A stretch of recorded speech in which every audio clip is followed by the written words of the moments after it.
All right, good morning, YouTube. I guess I want to talk about the future of our civilization. Again, I know I keep talking about this, but this is kind of important because, existence. Want to stay alive as a species. All right, so there are a lot of potential things that could completely destroy our society, our humanity, maybe just our society if we're lucky or unlucky, depending on how you look at it. If we get knocked back to the Stone Age and we no longer have access to easily discoverable raw material for recreating civilization, and all the raw material we brought to the surface and made into things becomes useless to us because it rusts and stuff like that. So we basically have piles of rust everywhere. Then a technological civilization may never reemerge, which may be fine, but in the sense of we won't be able to destroy ourselves again or nearly destroy ourselves again. But I'd still be worried about reason and in wisdom traditions. Like, we're kind of a scarred humanity still, and the scars we make ourselves more so than nature does. So I want to talk about that.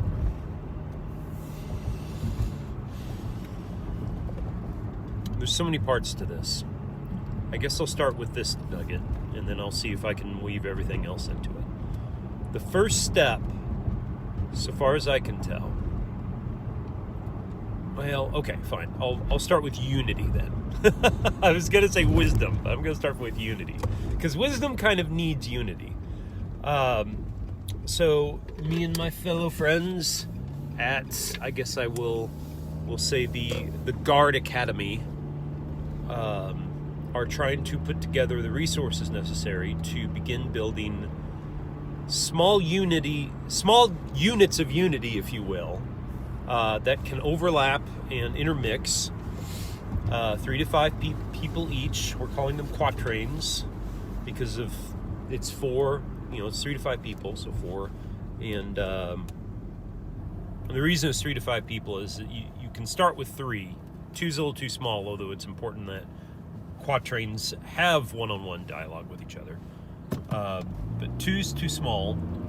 3's a little too small. 4's perfect, but if you add a 5th, that's fine. But once you add that 6th, then you're back to 2 3s, and you can split up, that kind of thing. Anyway, you can also migrate to other groups, and that way the groups can kind of equalize. Anyway,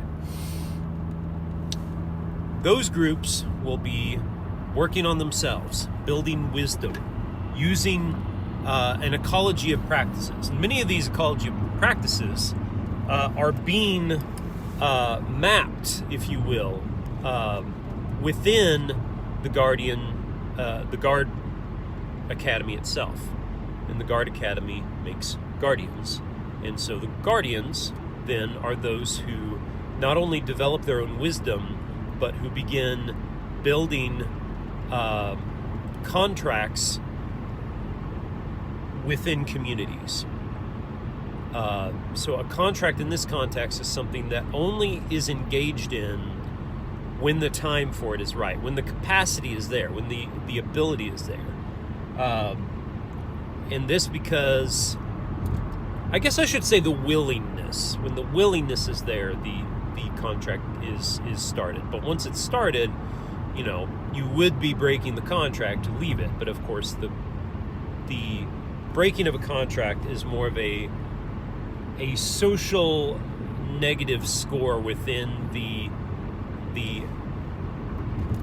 network of all guardians. I just realized this is the first time I've talked about all of this on my channel. That's interesting. This is what the Betterment Project is becoming, okay? The Betterment Project, I realized, lacked a right hemisphere analogical matrix to it. And Reed and James have been helping me build this thing. They actually built the thing. I'm just trying to integrate what I can of cannibalize my system and plug it in. My system was too analytical to ever work. So I'm very happy to have found these guys. I mean, it would have worked with a small handful of very analytic-minded people if I could even ever reach them, which seemed unlikely. So rest in peace, Betterment Project. All hail the rise of the Guardians, I guess. Oh, don't quote me on that. That was horrible. So once you begin having Guardians, people who have gone through guard training, basically, then you can have these contracts. And the contracts are basically problem solving. It's basically, okay, we have these problems we have to negotiate as a race. How are we going to solve them? Well, we've got to reduce our use of electricity until the point we find a free source of energy. We have to, and maybe even then, for the sake of wisdom, because as Jonathan Pajot was mentioning an episode back in a recent episode, technology makes us unwise. Technology takes away a lot of the systems of community and a lot of the systems of self-reliance that we have lost, and therefore have lost common sense and wisdom. And so technology forces us into a power dynamic with our world, where we are demanding power. I guess that'll have to do. I had to change out my little phone holder here because my old one broke, and this one I'm not used to using yet. Okay, so yeah, so the paradigm is technology is our friend until it's not. It's kind of a bad friend, the kind of friend that gets you into trouble. But if we are wise, we can help this friend,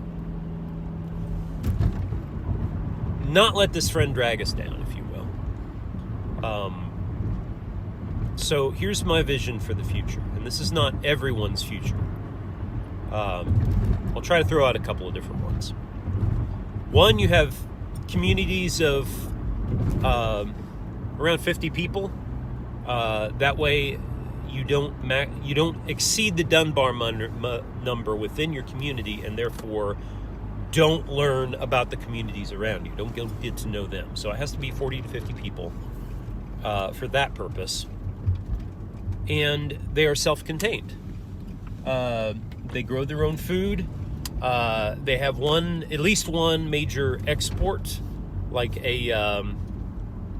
let's say they have a metal refinery, or perhaps they have a mining operation or a recycling operation, or maybe they build computers. But they have one factory or a minimal factory production, and it is done in such a way that it is basically they produce their own power for it. If they don't have enough power, they're not producing, and then they are minimizing stamp on the world, minimizing their what would you call it? Heat production, let's say, so that we are cooling the earth. And even though we are producing things, we are cooling the earth at the same time. And they grow their own food through hydroponic greenhouses that can grow year-round, and that provide are not only farms for vegetation, but basically look at what Future Thinkers is doing and how they have looked into smart villages. That's the future if you want any kind of technology, in my opinion. Now, we could have cities as well, but that's more complicated. I'm sure there will be people still wanting to do cities. There's value in it. But those are going to be more expensive as far as polluting the environment. And then finally, the only other community I've been able to envision is the seasteaders. And these would be these strange little communities that float around the sea and are kind of our import-exporters, right, from continent to continent. Yeah, that's kind of that would be such a wild life. I mean, gosh, especially with hurricanes and stuff. I figure the only way they could do it is to have almost submarine capacity. So it's like, oh, storm's coming, submerge, spread out so we're not clanging into each other. But that's, or go dock somewhere, right? Or get away from the storm. But now let me go back within the 2 minutes I have left and point out how, oh yeah, that turns off all my lights. Let me point out how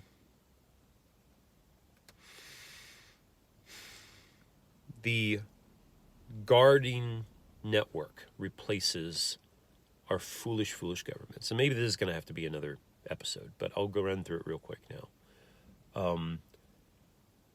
Do you trust your governments and the big businesses and the big tech giants to make wise decisions? And if you do, why? Because so far as I can tell, any government can be replaced by a government that is unwise. Any business model could be replaced by a business that is unwise. And none of these any of these models for governance in general, governance of a business, governance of a city, governance of a nation, they are all so damn fallible. They're better than all the other projects we've ever had, but they're very fallible. So what if we start elevating people's wisdom, networking them together, and helping them to make contracts, and those contracts become so powerful and so universal that instead of violently overthrowing our unwise governance structures, both in government and in business, we replace them. We just absorb them or else ignore them and go about the business of changing the world without them, because we have the power. All right, I gotta go to work. Thank you for your time.